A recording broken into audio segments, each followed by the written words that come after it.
History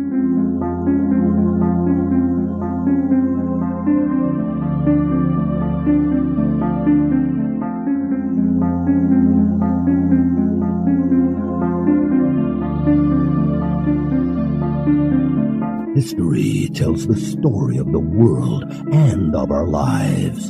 Sometimes that history goes bump in the night.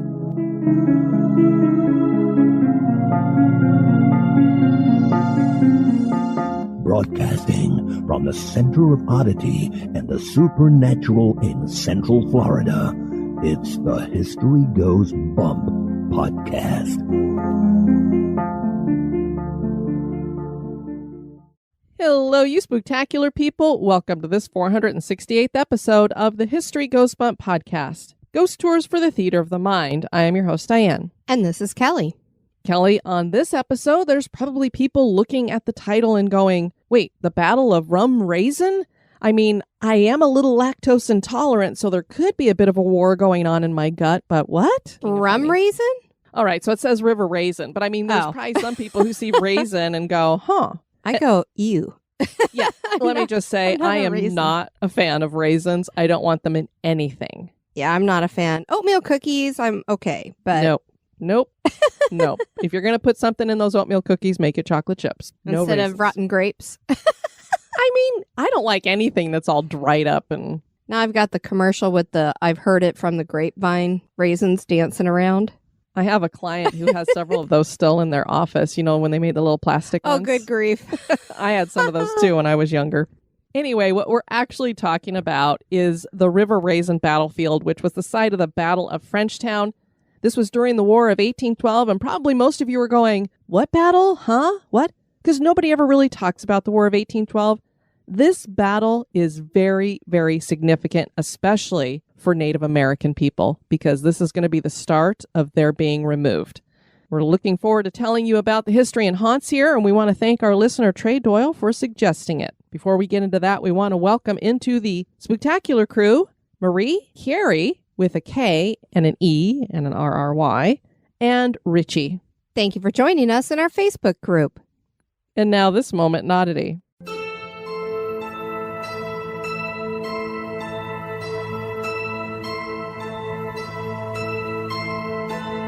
The moment in Oddity was suggested by Scott Booker. Many of us celebrate different New Year's Eve traditions. Some are familial-based, being passed down from generation to generation. Others are cultural or religious in nature. A New Year's Eve tradition that was established relatively recently comes from Talca, Chile. Many people in this city spend New Year's Eve at their local graveyards, surrounded by their deceased relatives and friends. Although to some people it may seem distressing or solemn, the locals here say that spending the night with their deceased loved ones brings peace to their souls and ensures them a lucky new year. Visitors typically bring food and drink for this tradition that began as recently as 1995. On that New Year's Eve, a family breached the graveyard's fence to spend time with their recently deceased father. The local authorities were so moved by the surviving family's act that new laws were created so that cemeteries were kept open on New Year's Eve from that time on. Today, people are encouraged to decorate their loved ones' graves and spend the night reminiscing about them. Many cultures fear death, but the community of Talca, Chile, have made New Year's Eve a beautiful time of remembrance. Even so, some may say that spending New Year's Eve in a cemetery certainly is odd.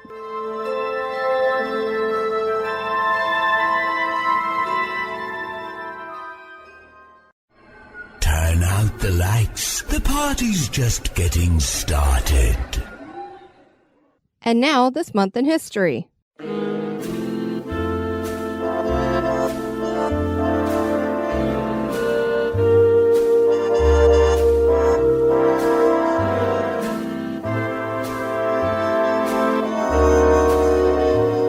In January on the 1st in 1892, Ellis Island officially opened as an immigration station in New York Harbor. 17-year-old Annie Moore from County Cork, Ireland, was the first immigrant to be processed at the new Federal Immigration Depot. She was also accompanied by her two younger brothers. The teenager made history as the very first immigrant to be processed at Ellis Island. The island is located at the mouth of the Hudson River between New York and New Jersey. It served as an immigration station for more than 60 years until its closure in 1954. Ellis Island had millions of newly arrived immigrants pass through its doors during this time. It is estimated that nearly 40% of all American citizens can trace at least one of their relatives having passed through Ellis Island. Many immigrants left their homes in the Old World due to war, drought, famine, and religious persecution, and all had hopes for greater opportunity in the New World. During the peak of Ellis Island's operation, an average of 1,900 people came through the immigration station each day. Today, it is part of the Statue of Liberty National Monument, and visitors can tour the Ellis Island National Museum of Immigration. This museum is home to a variety of exhibits and houses an amazing collection of artifacts from American history.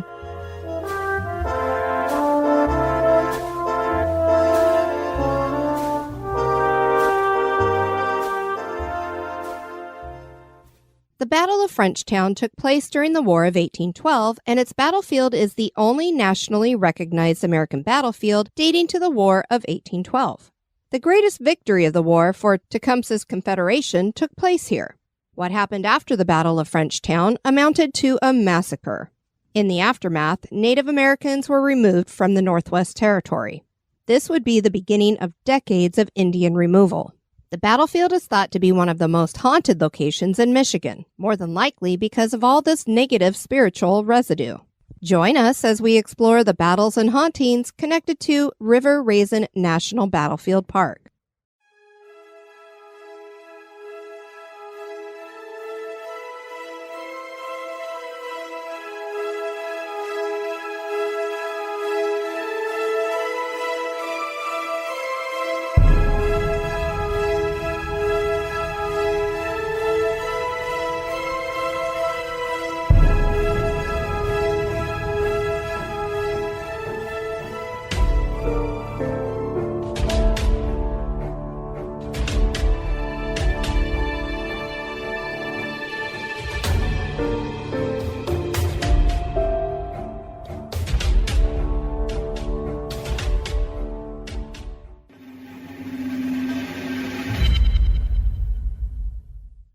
Kelly, remember the Raisin? Doesn't sound like much of a battle cry, does it? Not really. Yeah, remember the Alamo has more of the call to arms ring to it, which we discussed when we talked about the haunted Alamo. But there really was once such a cry that fired up the Americans to go on to win the War of 1812. The River Raisin Battleground is located at 1403 East Elm Avenue in Monroe, Michigan. That address is actually for a house that was included on the National Register of Historic Places in 2019. This is actually a fairly young, nationally recognized historic site, only becoming a part of the National Park System in 2010, but the area has a long history. The spot where the battlefield lies today has played host to many cultures. This was an area rich in resources near the River Raisin and was good for growing crops and fur trading. The Potawatomi and Wyandot tribes had lived here before French settlers came. The French Canadians called the area La Rêverie ou Raisin. How was my French there, Kelly? Since I don't speak it, I'd say spot on. Okay. And that was because of the wild grape clusters that were hanging from the trees over the river. The French lost the territory to the British after the French and Indian Wars. In 1796, the United States took the territory. There was a time not long ago when Detroit, Michigan had been hit hard economically and was a struggling city. Today, it's on a comeback, but it still might be hard for people to believe that this was a city so coveted that people were willing to die for it. This is the historic setting for the War of 1812 in the Midwest. Ohio had officially become a state in 1803. Many future states were part of the Northwest Territory, including Indiana, Illinois, Wisconsin, parts of northeastern Minnesota, and Michigan. This territory was still occupied and influenced by the British, and they had a strong ally in Chief Tecumseh, who was a powerful and charismatic leader. They worked together to grow a fur business, and the Native Americans trusted the British and believed them when they said they wouldn't settle the frontier. If Americans wanted to venture into this territory, they knew they'd better be prepared to tussle with the British and their Indian allies. There was a dangerous tension brewing. The American government felt that they looked weak not being able to control their territory. The British, of course, wanted to hold on to what they felt should be theirs. The Native Americans just didn't want to be pushed off their ancestral lands. It was inevitable that there would be a clash. In order to control the Great Lakes region, a country had to possess Detroit. Detroit controlled the river corridor into Lake Erie that led into the upper Great Lakes. America couldn't expand without holding Detroit. On June 18, 1812, the United States Congress declared war with Great Britain. This tension in the Great Lakes region was one of the 3 reasons America gave for making this decision. The British had established an economic blockade of France and forced many neutral American seamen into the British Royal Navy against their will, and those were the other 2 reasons. In support of the declaration, the River Raisin militia was called into service. Their job was to build a road linking Detroit with Ohio. In July, Brigadier General William Hull arrived with his troops in Detroit, and they began preparation for invading Canada. And a really cool thing, Kelly, as I was researching all of this stuff and looking at the River Raisin battlefield becoming a park, they recently discovered General Hull's road that they built linking Detroit with Ohio. It was one of those roads where they just laid a bunch of logs down. Oh, wow. And they uncovered a bunch of that. So now that is connected to this battlefield as like a outer satellite kind of location. Very cool. So parts of this road still exist today, which is amazing. It is. After 7 days, Hull and his troops did just that. They invaded British-held Canada and set their sights on capturing Fort Malden, Amherstburg, in what is today Ontario. They accomplished that, but didn't hold it for long. The British and their Native American allies pushed the American forces back to Detroit. By August, Britain had Detroit under siege, and the completely incompetent Hull realized he had no choice but to surrender the fort in Detroit. This gave British Major General Isaac Brock the entire Michigan territory. Things were quiet until November of 1812, when talk of an American invasion to take back Michigan and Detroit was being spread. A troop of Canadian militiamen were sent to the River Raisin settlement with one small cannon to prepare for this battle. This settlement was Frenchtown, and it sat 30 miles southwest of Detroit on the Raisin River, where it flowed into Lake Erie. French Canadians had settled the area in 1784. This would eventually become the village of Monroe in 1817. So we mentioned that this General Hull was incompetent. He didn't need to give up the fort. There were other forces that were coming in, but he just waved the white flag pretty early on. And now we're going to have this General James Winchester come on the scene, and he's going to be very incompetent as well. So the War of 1812 probably could have been taken care of pretty early on if there would have been better generals in charge. General James Winchester was a veteran of the Revolutionary War, so you'd think he would kind of know what he was doing. And he was tasked with preparing for a winter campaign to take back Detroit. He arrived in Maumee Rapids, that would become Toledo, in January of 1813. The general sent 550 of his men from the 1st and 5th Kentucky Volunteer Regiments under the command of Colonels William Lewis and John Allen to the River Raisin, after the settlement requested help when the British took control. When these troops arrived on January 18, 1813, the first battle at the River Raisin began. The American forces were unsuccessful against the stronger Canadian militia and Confederacy warriors. The battle dissolved into skirmishes that took place throughout the woods surrounding Frenchtown and left 13 Americans dead with 54 wounded. Casualties on the other side were not reported, but this was actually considered a win for the Kentucky forces. So even though they were having to retreat and all these skirmishes were going on, they said, "No, those Kentuckians, they won." Atrocities took place, with Kentuckians scalping some of the Native Americans. Repayment would eventually come for that. The Second Battle of River Raisin began on January 22nd, and this would be the main battle of Frenchtown. General Winchester had arrived with more troops on January 20th, 1813, bringing the number of American troops close to 1,000. The British were reinforcing as well at Fort Malden in Canada, and several more tribes joined the Native Confederation. This included the Wyandot, Shawnee, Potawatomi, Odawa, Ojibwa, Delaware, Miami, Winnebago, Creek, Kickapoo, Sac, and Fox. There were 600 British Canadians and 800 native warriors that arrived at River Raisin before dawn on the 22nd. Despite the fairly large group, the American sentries didn't see them. The group formed an arc about 300 yards to the north of the settlement, with the British regulars and artillery in the center, and the Native Confederation flanking on both sides. Another detachment of native warriors took a forward position at 250 yards. The group prepared to attack, but before they could, an American sentry finally saw them and played a reveille, and then fired a shot into the headline, killing the lead grenadier. And for those who don't know, a grenadier was the one who would lob grenades. This got the American forces awake and scrambling.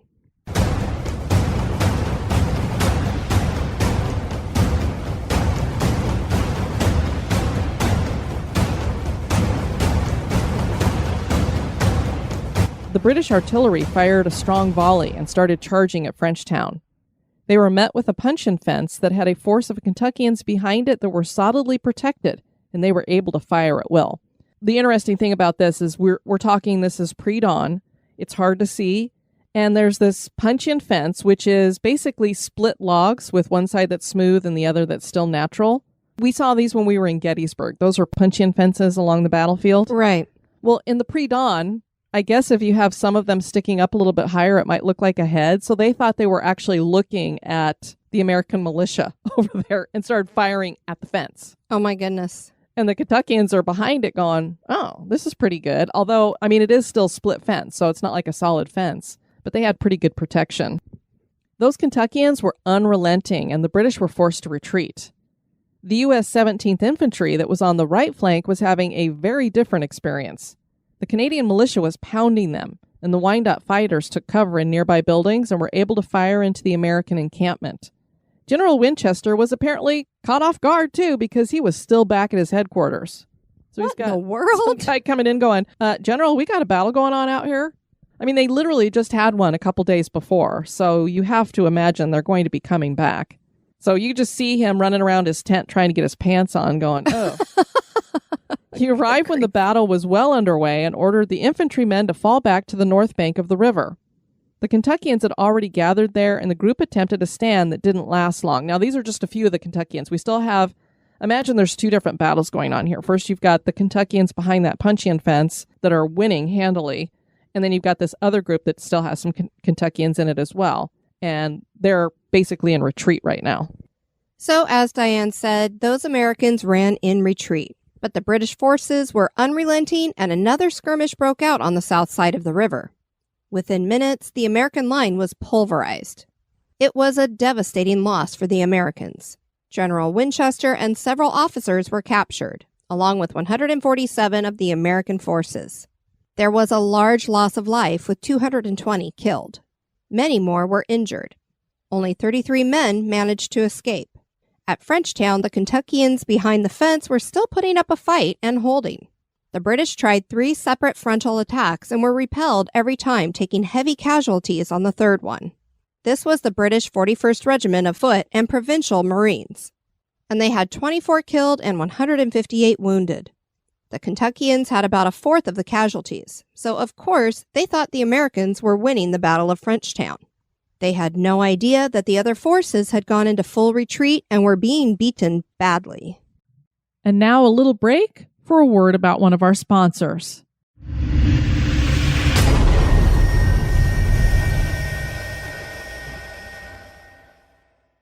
The captured General Winchester was brought before British General Henry Proctor, who asked Winchester to have his men surrender.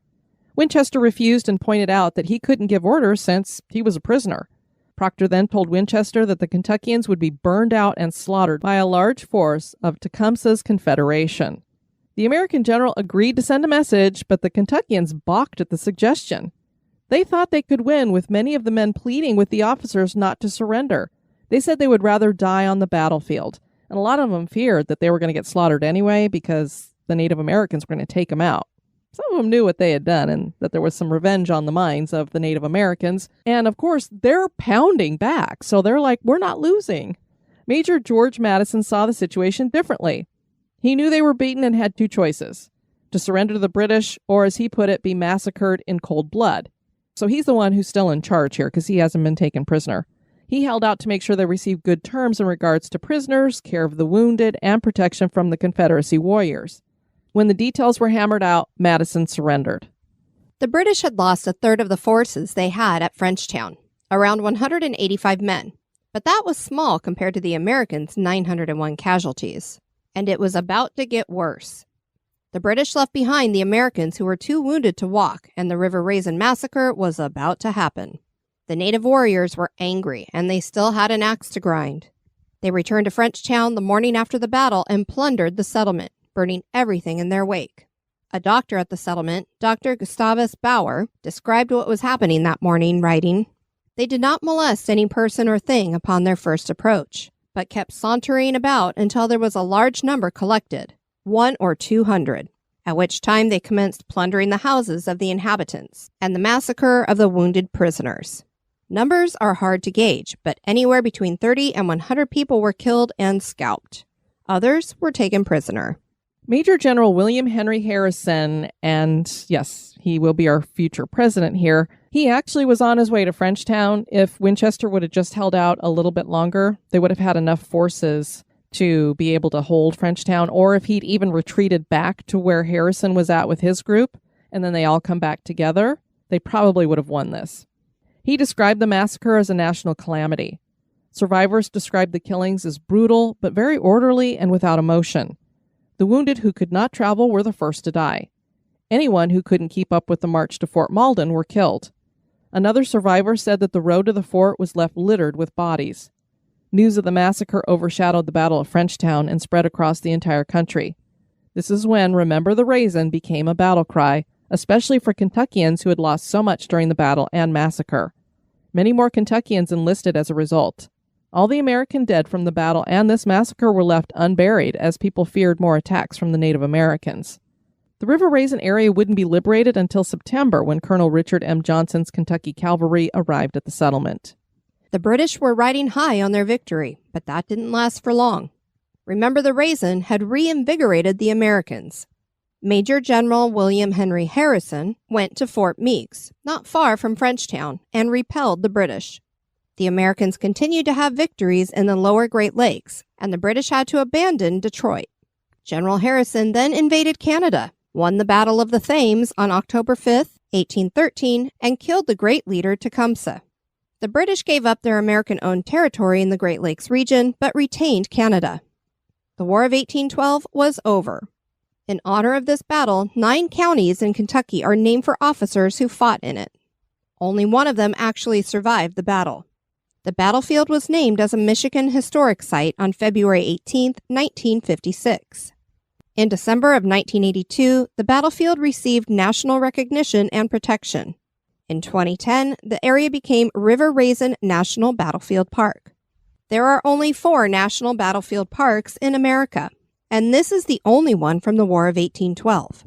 And this one wants to be considered like the other national battlefield park that we visited last year, Gettysburg. This wants to be the Gettysburg of the War of 1812. And the complex that they're building there is just huge. And I have a feeling it's very similar to the museum in Gettysburg. Covers a lot of territory. They basically went in and removed a bunch of homes and bought up a bunch of homes so that they could take back the land, because a lot of stuff had been built on it because it hadn't been protected properly. And they're trying to reset everything up like how it would have been during the War of 1812. And there's even like little things there where you can go and see how they made, furs from the fur trading and kind of live like you would back in what the settlement would have been at that time. Interesting. This battlefield at River Raisin has made it into some top 10 most haunted lists for the state of Michigan. It's no wonder with the emotional baggage of this battle. Native Americans were understandably filled with resentment and seeking vengeance before the battle began. During the heat of any war, atrocities are committed by all sides, and that happened here. Settlers drove off natives and scalped them, and the indigenous people retaliated. The sentiments that this stirred nationally led to the Native Americans being driven out of the Northwest Territory, and eventually the Indian Removal Act would be passed, and most tribes would be removed from their ancestral lands and marched west. There's a lot of negative spiritual residue in the wake of this one small battle during the War of 1812. This area is also one with a lot of lore attached to it, mainly due to the French Canadians that settled the area. The French Canadians believed that the River Raisin settlement had les feux follets wandering around.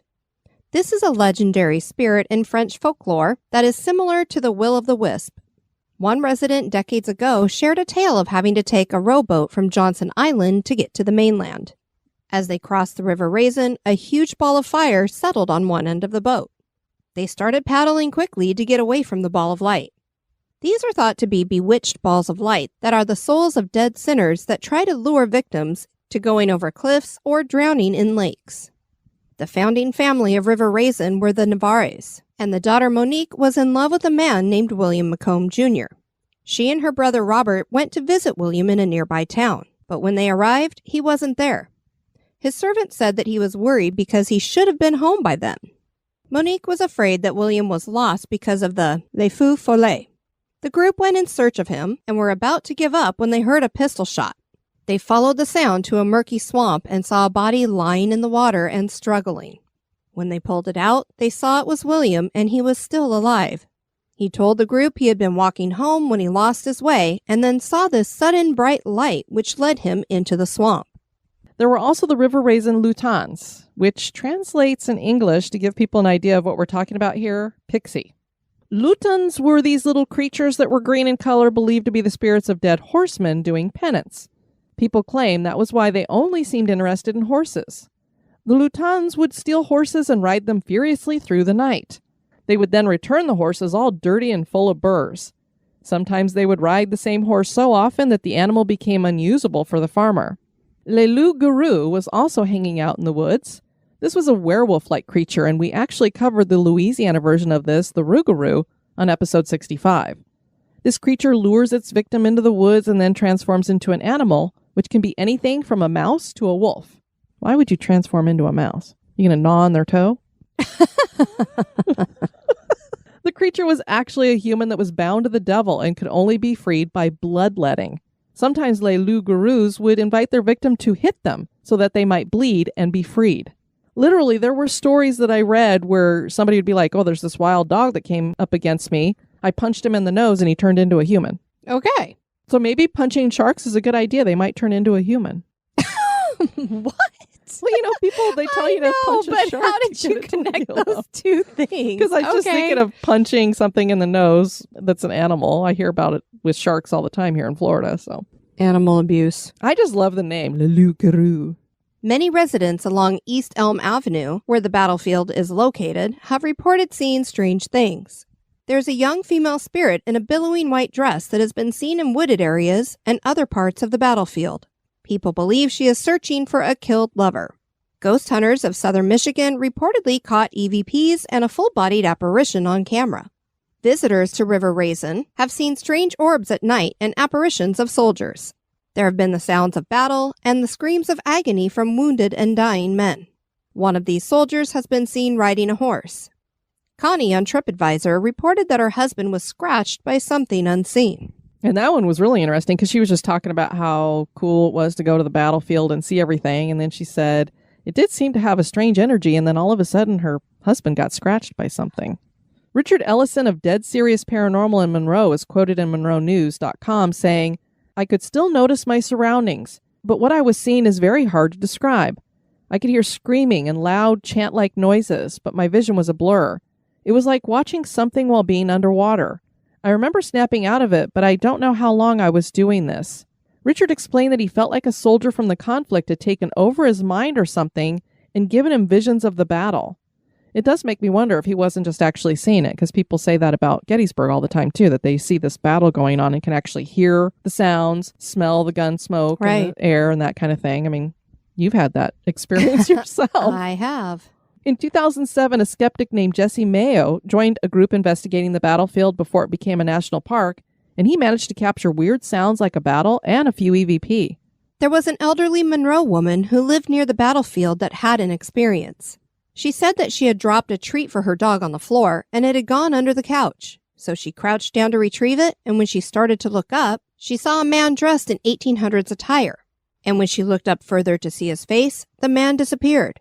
She also has claimed to have objects fly across her living room, and she has also heard unexplained noises. Inside the museum, there's a sacred Native American pipe that had belonged to Kiowa Chief Santa Anna. People claim that spirits linger at this display and reveal themselves as little orbs of light. A volunteer at the park, Sherry Schreiner, was working in the visitor center cleaning shortly after the NPS acquired the building when she had an experience. All of the doors were locked for her safety because she was working alone. She said, I was just working away when I was startled to hear a violent crashing and running from the upstairs front room down the hall, down the stairs, and out the back door. I can't imagine being alone and hearing that noise. I know, right? It sounded like whatever it was slamming against the walls as it made its way out the back door. It's like bouncing off of everything. It's like bumper bowling. Yeah, it's like, is it running in terror for its life? Sherry went to go see if she could figure out what happened. The locked back door was now wide open. She decided to ask previous occupants if they had ever had anything weird happen to them, and they said they had. When she described what happened to her, they said that they'd had similar experiences with something running down the hallway. Former residents had even set up booby traps to see if they could capture whoever was making the commotion. I don't know what kind of booby traps they set up, but they should have set up one of them demon traps that we heard about on the last episode. Yeah. See if you catch something. The War of 1812 is practically a forgotten war. Not many people have heard of the Battle of Frenchtown, and perhaps that is why hauntings continue at this location, to remind people of a dark place in our history. Is the River Raisin battlefield haunted? That is for you to decide. Well, it sounds like a great place to check out. If any of you are in the area, definitely head out there. And I mean, everything there is literally brand new. I think this year, 2022, they just opened up their brand new visitor center. It's got all kinds of interactive stuff and everything.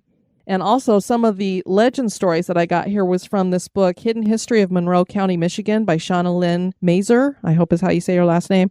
That was just published this year in 2022 as well. And it's got a lot of great information and it's spectacular. So make sure to check that out as well.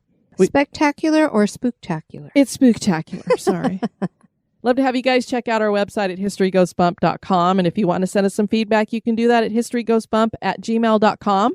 We do want to remind all of our executive producers now that we are past our Christmas mailing, make sure you guys update your address either in Patreon or send me an email if you give via PayPal so that we have your correct address. We got a few things back and then we had to send them back out again. So it would just help us if you guys would get all of that stuff updated. Absolutely. And as always, thank you so much for supporting History Goes Bump. Kelly, you know, we put the picture up for our Old Town Albuquerque, which was episode 467 of Yana, who had the ghost maybe in her picture from St. Augustine. And people were commenting on it saying they can see it very clearly. It looked like somebody on a horseback. And then Corey had commented under there, oh my God, how cool. I used to live in Albuquerque and in an old adobe building that was used as a movie set in the 40s. And there were some rather odd things that happened there. When I moved away, I saw the face of an old woman staring at me from the other side of the house that I did not occupy. Maybe it's a good thing he wasn't over on that side of the house if there was a ghost over there. Right. Also, it was said the U-Mound in the Sandia Mountain foothills played host to a phantom that follows hikers that dare to wander the area at night and appears as a ghoul with half their head missing. Yikes. Yikes. He said he couldn't wait to listen, so hopefully he enjoyed it. I want to thank you guys for tuning into this episode. I've been your host, Diane. And this has been Kelly. You take care now.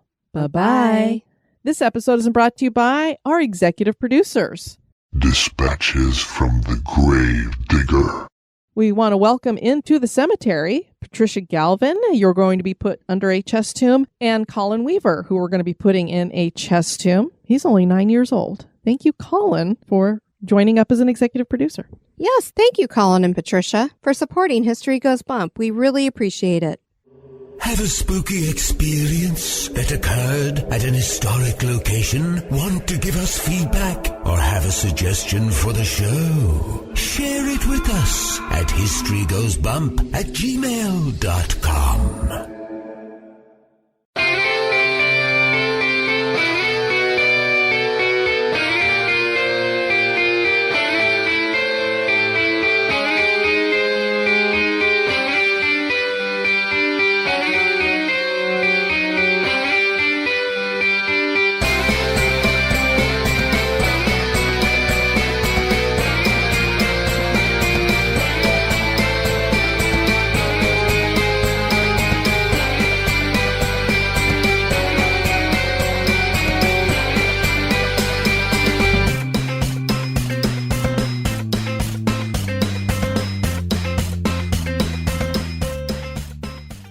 Visitors typically... Man, tongue is like flopping all over in my mouth.